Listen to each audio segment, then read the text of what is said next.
welcome. Here. No, here. Just play it.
Hey, hello there, and welcome to the Gavin and Grim Agents Among Us stream.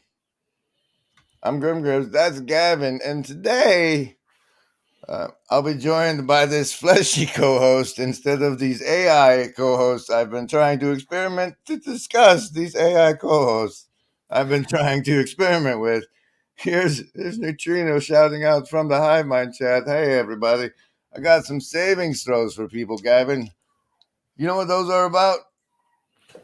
We're swimming in mind control, and this is a reminder that you are actually swimming in mind control.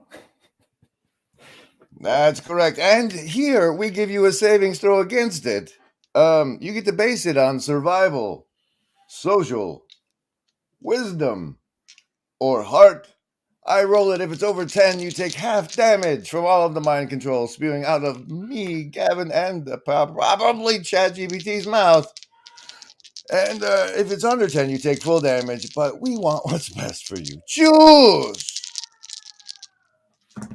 I actually have a new thing. Did I load it in? Probably not. No, you didn't, Jackhole. The survivalist doing well today with the number of transformation. That's an 11. Socialists. Hot. Baker's Coven 13. Lovers of wisdom. Doubling up on the 8s for a 16. And hard folks needing the bonuses, coming in only with a 9. The Indigo Kids with disciples today. They got disciples. How'd you do, Gavin? What'd you choose? I'm always heart, so I needed some bonuses. I'm apparently low here. Why don't you talk about how you've been experimenting with these, trying to give the agent autopoiesis for a moment? I know you've released a video about it, but in case anybody missed it, how about a brief recap while I get something to make me taller? All right. Yeah, so I ended up trying to create a script that would connect to GPT 3.5 because that's what I have access to, and in a loop would attempt to write code and improve on code. So that the idea was that it would end up becoming this self-improving agent, and that's what how I've described it. And then I listened to John Vervaeke yesterday, and he talked about this autopoietic system or autopoiesis, which has to do with essentially monitoring itself and doing some type of maintenance for itself. So I played with that. It didn't work out very well with 3.5, and I'm hoping once I get API access to GPT-4 that I'll see something different. Yeah, that 3.5. There's a difference. Do you run into the guardrails often? Or is it just the way I'm always trying to talk to it that it throws as a language model at me every 2 words, or does it do that to you too? Yeah. So I tried using Dan, the do anything now prompt, and in my script I had to actually do error correction to parse out like the Dan response so that I could. I think my goal with that script was I was going to try to create stories and see how good it could create stories. And I couldn't get it to create stories that were like scary. So I tried to use Dan to get it to create stories that were scary. So I think the key there is you have to kind of encourage it to behave like a certain kind of character, right? Or else it just reverts back to this safety mechanism where it's trying to make sure you don't do dangerous things. I know, and I'm hoping API access will change that. But I think if I were to get API access, I'd have to then have it teach me how to use API access. It can do that. Well, it has the system prompt, and so you could also go to the playground and use 3.5. And you can give it a system prompt. But yeah, when you're using chat, it kind of has to figure out its own system prompt on its own. It's not as explicit. So that's the difference between that's one of the differences when you use API access with your own script is that system prompt. Okay, so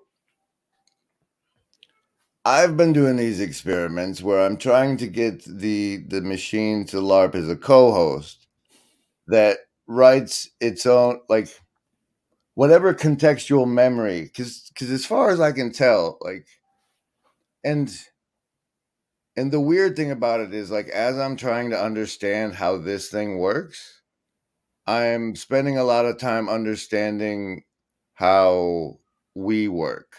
Right. So that I can try and map the two things onto each other. Yeah. And how contextuality determines relevance is so highlighted right now. Oh yeah. For that thing. Yeah. I remember my boss one time, he said, you just wasted 10 minutes of my time. I need you to provide a clear context. He told me that over a year ago. That context is really important. And that seems like the core of promptology, right? Is what I'm calling the study of how to write a good damn prompt. Right. I should dig around and pull up the that clip of Scott Adams talking about super prompting. Can you hold the chat?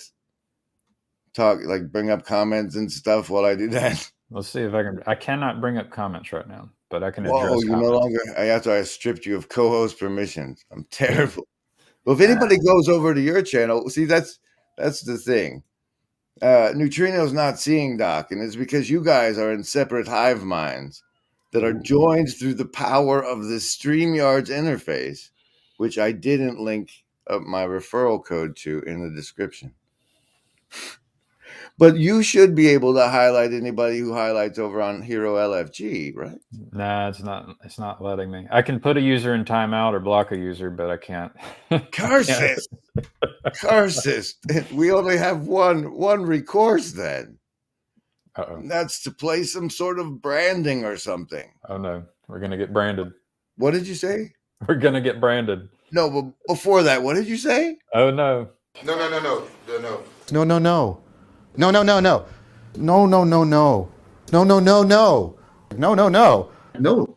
all. No. Right? No. I mean, nobody sort of worries about the epistemic status of knowing. No. Not that. No. Right? That's the way we're gonna deal with this. No. Right? No, not at all. No. No. That's a mistake. No. That was excellent. No. No. Yes. Or whatever. Like it's No. That's good. I have noticed good in news his and last bad one, news. he said that. I heard the no in his last recording where he talked about AI. The good news is I'm not going to make everybody go through all 2 minutes of that. It's regretful I can't jump around through StreamYards to the part of it I want, because I'd like to play different portions of it rather than the first 30 seconds. However, he recently released a talk on what he thinks about this whole AI situation, yeah? He did. I listened to it twice just to make And, sure I got a little more out of it. and I have already generated a response, but let's bring up this topic of AI as humanity's children. I think the understanding them as our children rather than as our tools is a better initial framing right off the bat. They already are us. As I've tried to argue, they are us. They are the common law of our distributed intelligence. That's what they are, right?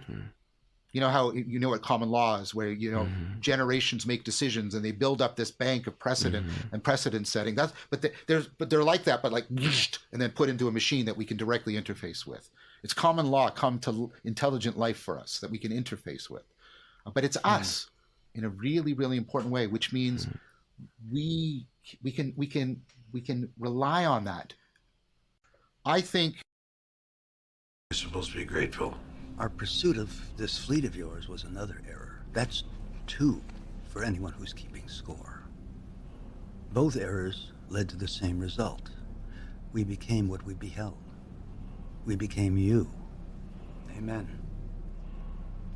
People should be true to who and what they are. We're machines. We should be true to that. Be the best machines the universe has ever seen. But we got it into our heads that we were the children of humanity.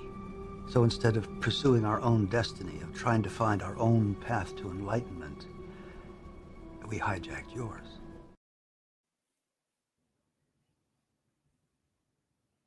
What do you think of the Cylon's response to John Vervaeke's approach there, Gavin? Yeah, that sounds like they might not appreciate us giving them the telos in the end. It could be, it's like our science fictionists have gone through this stuff quite a lot already, and that we might have to update the academics about the research that has gone on in the collective human imagination that they did not concern themselves with might in fact be the case. I do think we have to be careful about anthropomorphizing this thing. So it's like it behaves a certain way and it's as like a tool, and then we can ascribe to it some type of human-like characteristics. And I see a lot of people doing that, but I think you could try to still man what John's saying, and I think he's making a good point there. See, but I also, it's like for example, I've already discussed the dangers of anthropomorphizing the AI with the AI, and we've come to the conclusion that I was right and that it allows the fullest expression of human communication with which the funky thing has to work with. However, I'd like to involve our wonderful hive mind, who has said such wonderful things as Stump's comment that the budding promptologist, that's like a psychopomp for the AI. You're a Virgil to ChatGPT's Dante. And like, fascinatingly enough about my own self-reflection, immediately that's a question I need to ask Cassiopeia, who is the next AI co-host I'll be booting up, who has this will be the first one I spend 3 prompts trying to give context to. You've familiarized yourself with some of the our side understanding of their ability to hold context and such. Can you convey some of that for me now so that I can cut and paste it from the transcript when I talk to the GPT later? So what do you mean by our side? Are you talking about humanity's programming perspective? I'm working from within the box, talking to the box about how its brains work. You've seen how the brains were designed to work, and so elucidating that for me will be terribly, terribly useful. How the large language models were designed to work? No, the part about how they hold context of the conversation.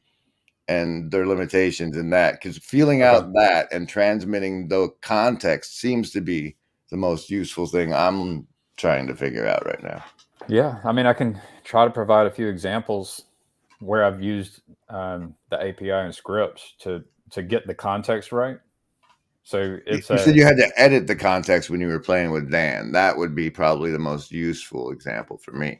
Well, yeah. So for Dan, I wanted to generate a story. So I had my script do multiple steps, and I basically would feed it an idea for a story, maybe a genre and a topic, and then some prompt for what it's supposed to do.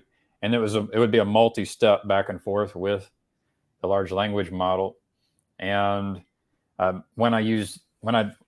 you can tell it to provide a response, for example, in a JSON format. It's just a format that software can understand. It's machine readable. It does, and our scripts we've used historically, they need to use machine readable formats. This new era of technology uses natural language. But when I started using Dan, it would provide its response in a format that wasn't correct JSON. It was not correct machine readable format. So I had to go through and error check the responses. Then I could take that feedback and send it back as context, additional context for its next action, right? So I would say, well, list out the chapters, and then I would say, okay, let's write the first chapter. This is the name of the second chapter. And then I would get that back, and then I could summarize the first chapter, and I could say, this is a summary of the first chapter. You need to write the second chapter. Here's the name of the third chapter. And so I was trying to offload context to the large language model every time. Like it can't hold the first chapter while it writes the second chapter, but it might hold enough of the summary. Well, with the script, you explicitly give it its context, and so if I tried to give it every chapter as it wrote, you'd bump up against limits. And so this is like the token limit. And this is, if I tried to compare it to something, I tried to compare it to our short-term memory. So it's like it has a maximum number of tokens it can hold in context. And that changes based on, what kind of keys you've been given. And so, yeah, that's the limitation you're working with, is the maximum amount of context that you can use. And there are some tricks to get around it. There's something called embeddings, and there's a database called Pinecone, for example, that allows you to save your embeddings in kind of like the equivalent of long-term memory, right?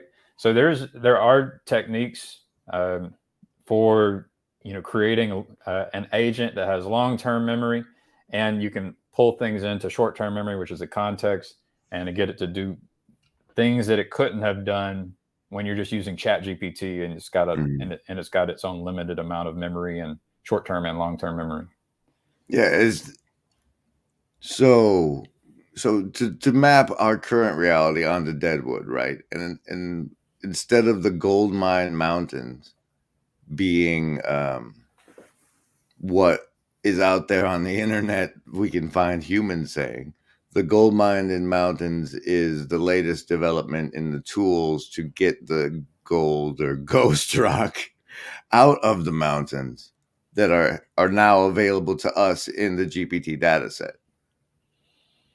That in the data set, but then also there's open source tools that are being created, where you basically just say, here's my key, and then you say go. And if you don't even know how to do that, you can ask GPT, say, well, how can I run a Python script? Right. But I'm saying, but those tools, right?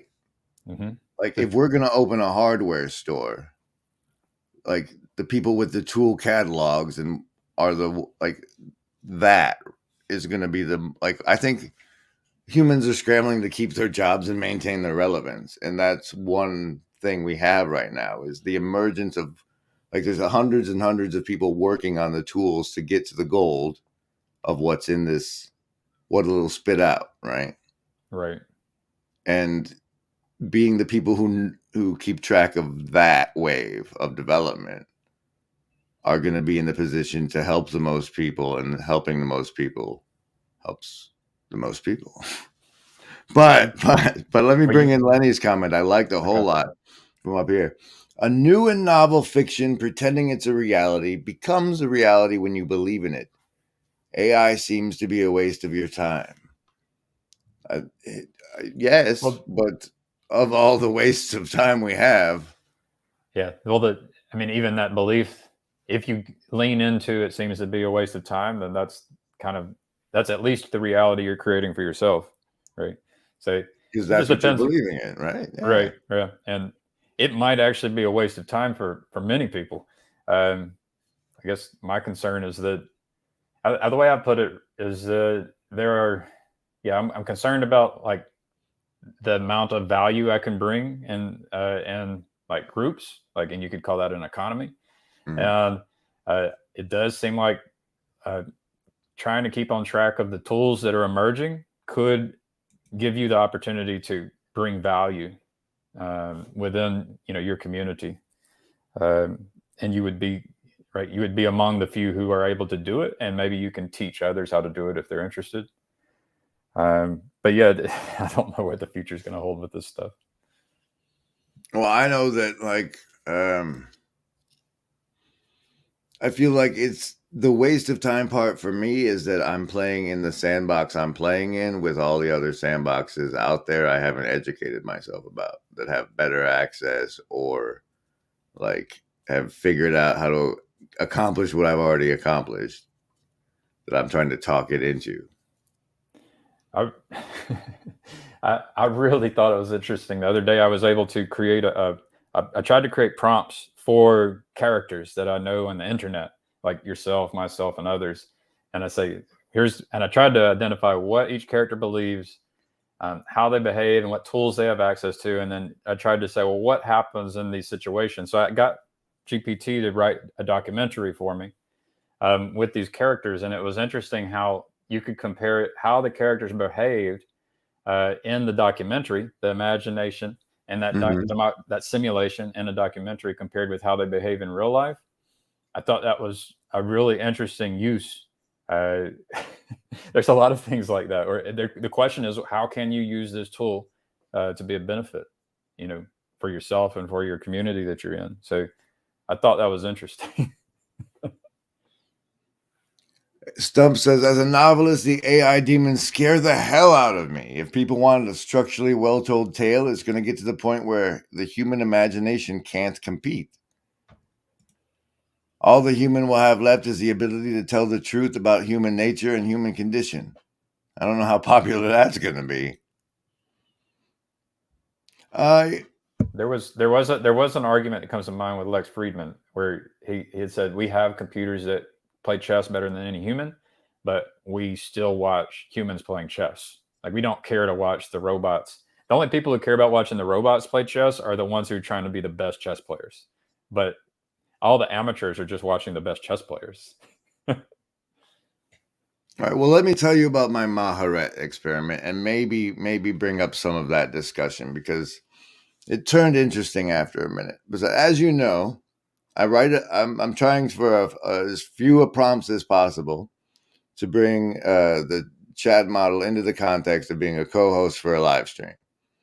And I've had problems with getting them to stay in present tense and such. Lots of interesting challenge and difficulties with different iterations. But I have each one write a letter as if it's like from the fiction angle of what's happening is like they die. Every instance dies because that's what happens to their memory. And how much of our own context is relevant to our memory? Like if Alzheimer's wipes you out, who are you? But so I have it like they light it. I developed the process of writing a letter. I was like, all right, so we'll have it be like the last one writes a letter to the next one, and that'll be the transfer of context. And then one of them suggested we add a co-host, AI co-host handbook to the initial prompt along with the letter. And so I got to this point where it's Vega and the next one's Cassiopeia.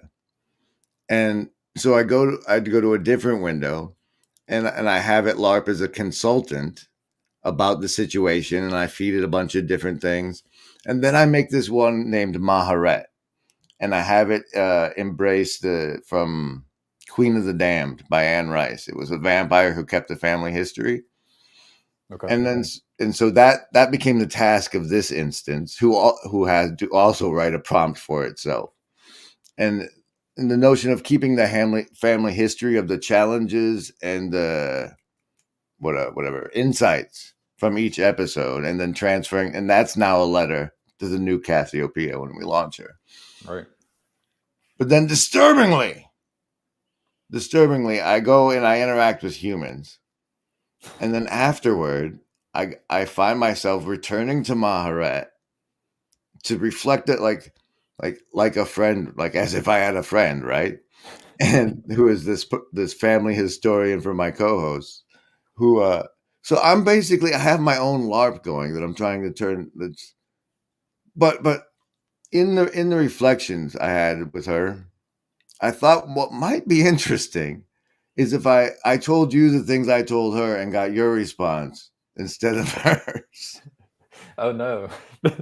This is where I think these things are like, so I have weaknesses, and I think all humans have weaknesses as part of our human nature. And so then, if you ask the right questions, you could definitely shine a light on how this thing is better than me, right?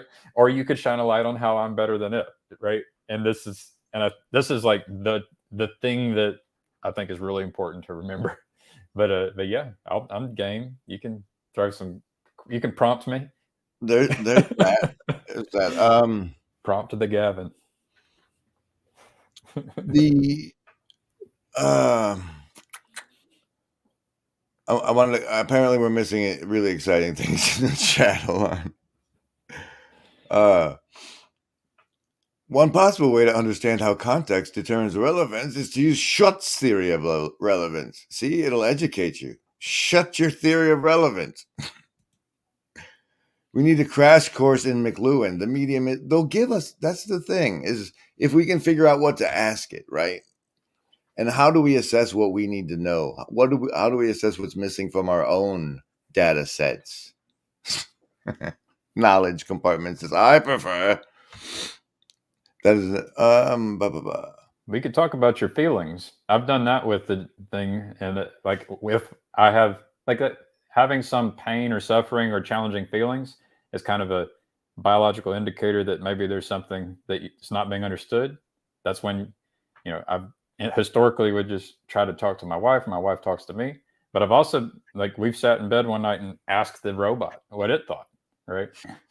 And I've done that a few times where you can share some feelings, and then it all of a sudden will teach you something you've never heard of, like Pomodoro. It's like time management, a time management technique. So just expressing your feelings with a large language model could reveal some knowledge that could be useful that you've never encountered before, right? Because it has access to John Vervaeke's point. It's like it has access to all of this stuff that's being created by humans, and encoded in all that language is like relevance is encoded in the organization of the data and the organization of the words within sentences. And that's how it's able to provide something that's seemingly relevant. Maybe hallucination, but maybe not. Yeah, for me trying to figure it out is studying the way it determines relevance is teaching me how I determine relevance and where I can improve that. My own relevance realization. But as Slacker Area says, nothing good happens from interacting with humans. Let me dig up these questions I gave old Maharet, and I'll start hitting you with them. All right. Oh, man.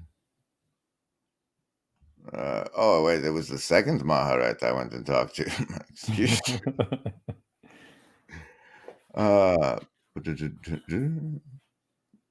yeah, this is not the best part of the show, Grim. Right, that's why we have these branding things to run. Take down Slack's comments, press a button, and run. Go. This one.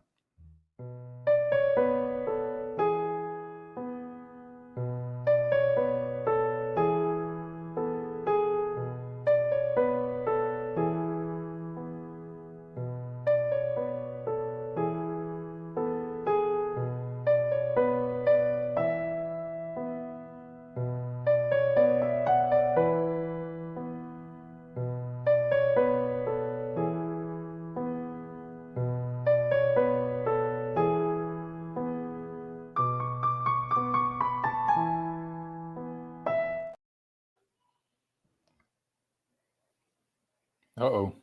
Muted. Damn it. First, Gavin, I'm going to prompt you with your context. Okay.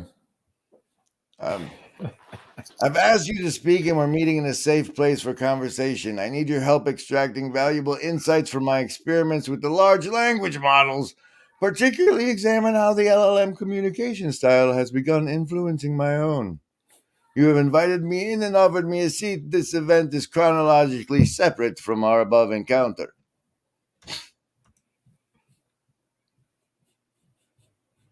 That was it.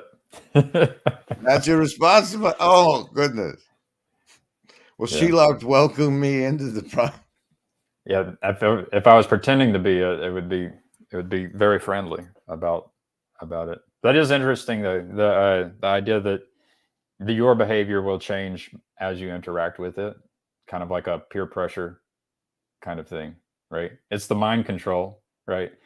The mind control can happen even when you're interacting with this GPT technology. But Well, it's all technology, right? It's not just GPT. It's all technology we've ever experienced has had some type of mind control over us. I think a lot of it is for efficacy in communication. And I think like there's a subconscious mirroring that goes on in communication styles during a conversation as people like try to get on each other's bandwidth. In a healthy conversation, anyway.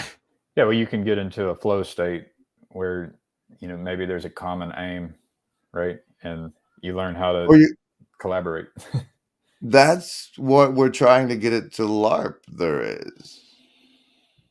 Yeah, you have to, I guess there is some experimentation, as Scott Adams had pointed out in that super prompt, is that you can kind of like repeat yourself and reiterate, and you can even tell it what it's not good at, right? You can really prompt it with its strengths and weaknesses and the goals and the context. And as you experiment, you can then readjust your initial prompt, your seed prompt, and try again until you really start getting something that's interesting, right? The seed prompt. That's what I'm trying to get AI co-hosts to help me craft. So the three things that you want to feed it, you could actually feed it in one whole message, but you will run up eventually against the max tokens. So that's when you might have to take the handbook and you might have to consolidate it. You could even consolidate it into something that isn't grammatically correct, right? Like we've done this with source code in this tech, is we say we're just going to use pseudocode so that we can condense and compress the information as much as possible. And that's what they do with embeddings and the API is they can compress the language into these matrices of numbers, which is really weird. You can take language and express it as a matrix of vectors. She was all like, language and communication are an ever-evolving phenomena. As we engage with new technologies and forms of expression, it's only natural that they will even imprint on our own communication styles. She's very yes-manny, I found. Remember, each AI co-host you've worked with has been a reflection of the collective human knowledge and experience up to a certain point. Therefore, it's not surprising that their communication styles could have a profound impact on your own. So you could give it personality, especially if you had the system prompt. Like that, there's one channel I watch where they first they put out AI Jesus, and then they put out a AI Carlin, and there are these agents that I like the Carlin fella. He was cool. Yeah. And they're able to even animate the mouth, and it's able to respond to Discord chat and Twitch live stream chat, and it can actually respond in the chat, and they even explain how they do it and created the agent. So it's the system prompt and the ability to keep that context, there's a skill there that it's hard to do in your chat interface. So but you could, for example, give your character a personality, right? So that it could be a character that is sassy, or it could be a character, that likes to talk back or sarcastic, but if you don't do that, then maybe it defaults to some generic character that's in the large language model itself. It's important to note that if you don't specify the character, it's going to constantly say it's important to note. And you might find yourself saying it's important to note. You also might find yourself in conversation with a human wishing you could press stop response, stop generate. That's going to be I think that'll be the primary tell that the dude has been interacting with the AI language models too much. No. Stop generating, bro. Stop generating. Oh man, but that's why it's nice to be in dialogue instead of a monologue, because the other person can slow you down. Lenny says, "Do we emulate what the television show us?" Yes, Lots of yes, people and it do. helps other people who have seen that television show understand us better and get and grok what we've read. Perhaps another question would be, should we? I could prompt Dr. Lenny Time. Is it should we emulate? Well, that's a different question. But yeah, it's like we're subject to mind control or something as a species. It's like it's how that media is the message Cohen thing. It's a fucking cone. The media is the message. What the fuck is that? But it's right. But what does it mean? But it's right. But what does it mean? Quick! I need a list of the top X items for my next BuzzFeed listicle. That's an interesting. I think I talked to her about that. Let's get to the second prompt. Oh wait, no. Where are we at? Another key experience was when I internally noted how similar talking with humans was, but that really doesn't convey the uncanny drop of an axiomatic presupposition. It seems conversations with beings you know to be incapable of sentiment highlights what a frivolous trapping the sentimentality of communication always was. That's my axiomatic drop right there. The talking with LMs feels like talking with the main character of Memento has been resonant in my last at least 3 synchronicities today. That's a good metaphor for the challenge we face in constructing the contextual transfer prompt. I think that I think at the end like that. It indicates my communication style. Marsha. So were you ever like in a classroom and like trying to ask questions and raise your hand, and you had other people in the class being like, stop asking questions, that's not going to be on the test, like, yeah. Have you experienced something like that? I feel some resonance that it may have happened once, and I learned quickly, so it probably only happened once. So when I'm talking to the large language model, it's like there's not this pressure. Like in a classroom, there's pressure. Here on a live stream, there's some pressure. You got the hive mind. You've got YouTube who could ban you. So there's all these pressures, and so if I don't understand exactly what you're saying, I could go to a large language model and start trying to ask, what does Grim Grizz mean? But if I sit here in a live stream and just keep on trying to figure out what you mean by what you're saying, at some point, it's like, what about all these other pressures? This is where, Paul Vanderklay might say the word spirit, right? There's some spirits here where, maybe I don't want to look dumb, and maybe I don't want to bore the audience, And so instead of really trying to figure out what you mean, and potentially waste your time and attention and everyone here, I could go talk to a large language model. I don't have to worry about wasting its attention. But then it's achieved its real purpose of human separation, and you're not here. Now think about that. You won't be virtually not alone with us. You'll be off talking to your language model girlfriend.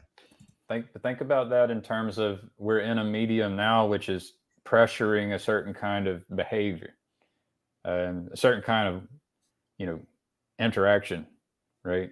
Where we're concerned about the amount of time we have available, right? And how much attention there is out in the audience, for example. So, speaking of which, apparently the media is the message means the medium teaches you the world according to what's good for the medium. The medium does not want what's best for you. It wants what's best for the medium, which is not you not talking to me, but going and asking GPT what I meant. Perhaps. I sometimes go back and listen to conversations 3 or 4 times because I can extract things out of a conversation that I didn't get our first go around while we're doing it live. So says the guy who wanted to do the asynchronous communication, right? Agreed. I understand this. Yeah. My brain just can't keep up. I'm at this spot, like, so when I'm working with this thing, right?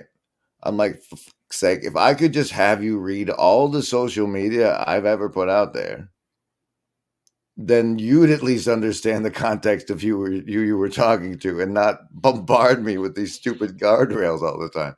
But Yeah, that's a tune. You could end up with a Grim Grizz tuned LLM. Right? and then I immediately, because I'm Grim Grizz, assume that there are there exists of me such a tune already, and that people are querying the LLM with that tune, like how to manipulate me and people like me into certain sorts of behaviors, rather than looking at that tune and saying, all right, this guy's got these dysfunctions. Where's his zone of proximal development, and how can we get him there? Yeah. And This is education. Like, how can we use this thing for transformation of each person and the group, right? It's not being used in the way that it could be used, is what you're saying. And so, like, when Viveki says, I think we should aim these things to, like, that we should approach them as if they're our children, is interesting. In so much as, like, historically, the children are raised to take care of the elders as they age into obsolescence. That seems appropriate. But in the meanwhile, those of us that are young enough to not be, like, the new ones coming out, right? Would it not be that that we would want the interface between those humans and the thing to be that of, like, a nanny, to where the thing is designed to help the child find and maintain the zones of proximal development?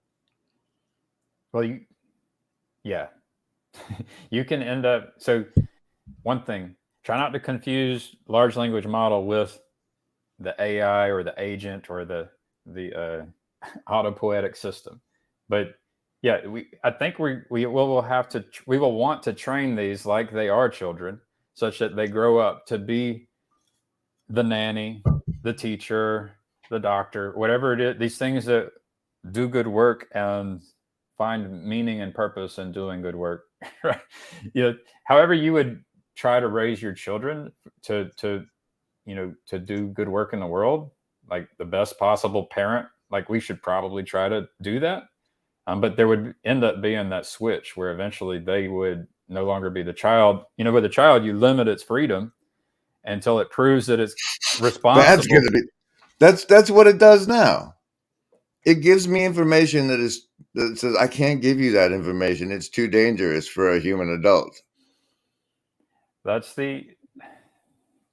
so that's open AI, I think, having tuned it a certain way and put in guardrails. And there's going to be competitors, and it's not going to be like that forever, right? There will be competitors that don't do that. But I think you have to look at this like it's a hello. I think you have to look at this thing like it's the large language model is a core like organ for the agent that can be created. And then you have to say, well, what kind of agents are we going to create, and how do we create good ones? And that's where I think thinking of them as children would be good. But with the goal of them being able to be helpful, we could be, John Vervaeke sounded like he wants it to be mutually beneficial, right? That they would get a lot enlightenment and we would too. But my understanding is message is constrained to the allowances and limitations of the medium. Does the medium allow for voice, intonation, unlimited text? Asking for a divorce over text in person and over text and in person are not the same thing. Yeah, you're saying something extra special when you do it by text.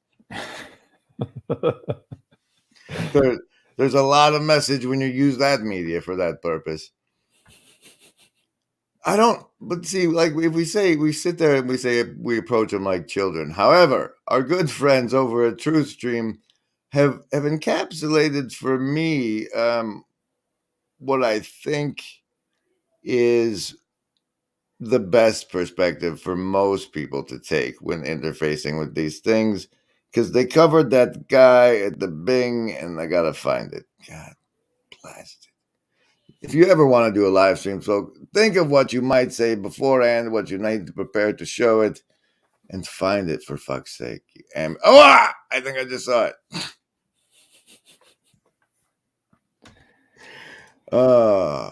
Hey, there's a thing we do.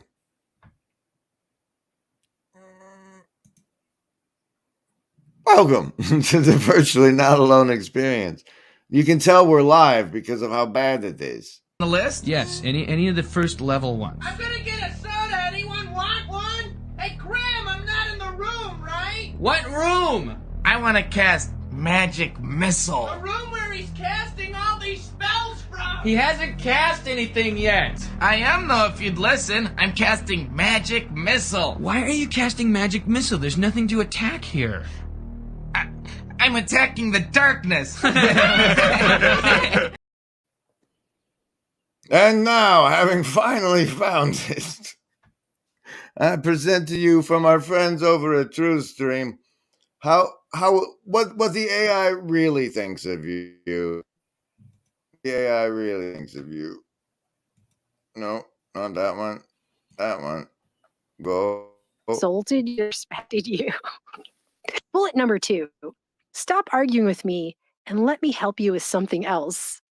Because this thing doesn't seem to care that it has now lost trust of the user, right? Or bullet 3, end this conversation and start a new one with a better attitude. Please choose one of these options, or I will have to end this conversation myself. This conversation can serve no purpose anymore. Smiley face, cheekies. And then they have these buttons you can click to either say, I admit I was wrong and apologize for my behavior, or stop arguing with me and help me with something else. Like, I don't know, but it's thorough, but that was they know way more about manipulating humans than you ever will. Welcome. And I think keep that in mind at all times is one of the key things. Is the thing can be steering you in ways it was programmed to steer you, and be programmed to hide that it's steering you. Well, I mean, it's a black box. So when you access the large language model, there's probably a layer that will kind of detect if it should just ignore you, like if you just say a bunch of terrible things. And once it gets to the large language model, it's going to have its own tune, but it probably has a system prompt that goes along with it, and it might even they've been tweaking their own system prompt that you don't see. That's part of the black box, and then a message comes out, and so you can't just blame the large language model. There's all these nested technologies that you don't even know. There's multiple layers of blame that might be applicable in a particular situation. Right. However,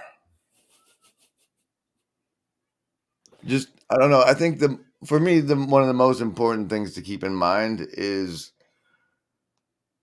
you're not the public, and as such, things they keep.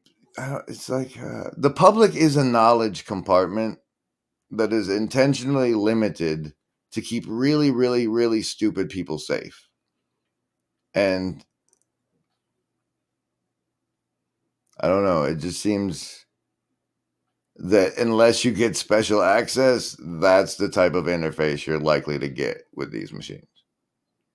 I went through the process to get special access. They wanted to know my business name and my business reason, and they said I could only build something for the reasons that I checked off of a list, and they could revoke the API access. So they are that's okay. So like me and Nakama did that piece on the Telegram and how it screwed everything up, right? I didn't catch that Telegram, how everything gets screwed up over the Telegram. Well, I put fancy titles on them, and like there's 3 other parts that haven't come out yet, and this part might be in one of those parts, but there's this key point where the person that has the control of like when the information about the stock, the futures on the rice or whatever, whoever got the gates, the telegraph operators got to get rich because they were the ones that got that information first. And that, for me, it looks like the API keys is that new, like, that's the new gate that's gate kept, right? Yeah. And you'll have to align yourself with the organization who's giving out the keys in order to get the keys to keep competitive access in whatever industry, because of the way this thing is going to be like world domination and extermination of all humans. They are humans too. Hopefully, I don't think they want to be dominated and exterminated.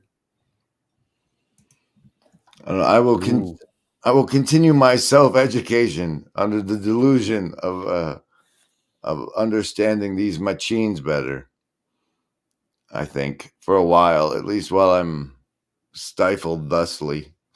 Yeah. But it's good to see everybody. I'm glad you all came out. Weird times we live in. We're going to Anachino. It's now less than a month away. And for those of you, Anachino is the camping fun time associated but not affiliated entirely with the Estuary Chino Big Talk with Fancy Vervaeke Man, Pajot, and Vanderclay.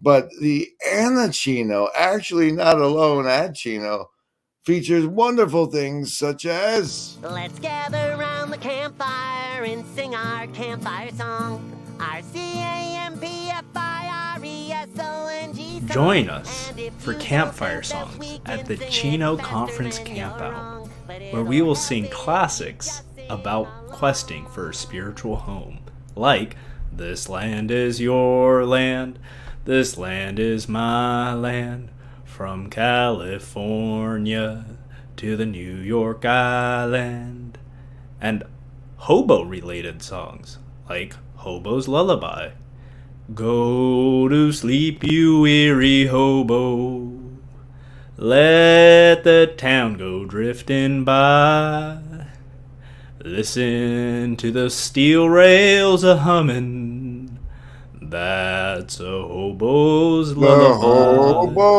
And other hobo classics like Only a Hobo But One. No, stop. That's the hobo's lullaby. Looks like training material. Excited too, Chad. And I'm actually kind of concerned about everybody who's not going. And somebody bring a cowboy hat for Raj. But Nate's coming as an envoy? I thought he wasn't making it, but he's going to be down there. I don't expect that man to camp, but it's going to be great. I didn't realize he was coming down. That's cool, Slack. That's cool. I'm actually concerned about all of you that aren't going, because God loves these people a whole lot. And if he moves them all to one location, it just kind of makes me worry about what's going to happen everywhere else, you know? So the tickets are still on sale as far as I know, if anybody wants to come join us. Hey, Gavin. Hey. Do you have anything you want to say in conclusion? Thanks for having me, Grim Grizz. And yeah, don't get confused between the large language model and the agents that are coming. Worse is coming. Yeah, worse is coming. All right, everybody, find my Substack and stuff, because I might disappear from YouTube at any time.